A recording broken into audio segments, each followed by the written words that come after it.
This is YSM Sports Media. Want to thank you for all your love and support. Really appreciate it. We wouldn't be able to do this without you. Go ahead and hit that subscribe button right now and click the notification button for all future content. Former world champion Lamont Peterson. What's good, Lamont? Hey, what's going on, man? Ain't too much. Just, come here and check the weigh in out. Just get ready for the fight tomorrow. All right, so when did the transition from fighter to trainer occur? It just happened. I knew I would end up coaching, but it happened a little faster than what I ever thought it was. My brother initially, when I said I retired, he wanted my help. And so that automatically made me a temporary coach.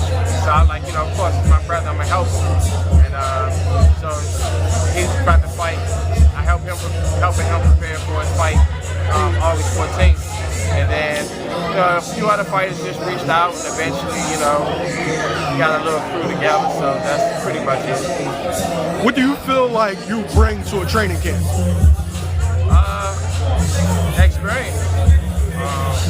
Experience and just boxing knowledge. Just going through these things, understanding how to fight, that's the one thing. But going through a lot of stuff in the fight game, that's a whole nother thing. So just bringing those two elements to training camp. Now, Vito's opponent, James Martin, he missed weight. So now he's fighting, what's the guy, Noah Kidd? Yeah. All right, so does the game plan change? I think when it's a last minute switch like that, you got to kind of go with something similar that you've been working on, something that you know that you're comfortable with. And you're going to make yourself, where him, having a lot of fight experience, he can make sense of things on the fly, but mainly staying with something that you've already been working on. I know. Have you scouted Kidd? Like, do you know a lot about him? Or is this going to be just completely on the fly? I did scout him because another fighter that I work with, Keyshawn Williams, was supposed to fight Noah Kidd. So it's kind of like opponent swapping. Okay. So they both, it should work well because both of them already, with just training together, understand what each other have to do. So it's like by default, you already have a game plan. But it's still best to kind of stick with your game plan that you had and kind of change it slightly as needed. Do you feel like a fighter of your caliber makes the transition easier to trainer?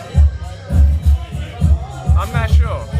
In certain aspects, I would say yes, but that don't always translate to being a good coach. I know a lot of fighters who can fight their tail off, but just not good teachers. It's a whole nother aspect to it. A lot of times you can't really tell until it actually, the person actually everything play out. All right, so what can we expect from Vito and Keyshawn tomorrow night? They should look sharp. They should be sure of what they're doing in there, and they are looking to put on a show, a great show, and sell themselves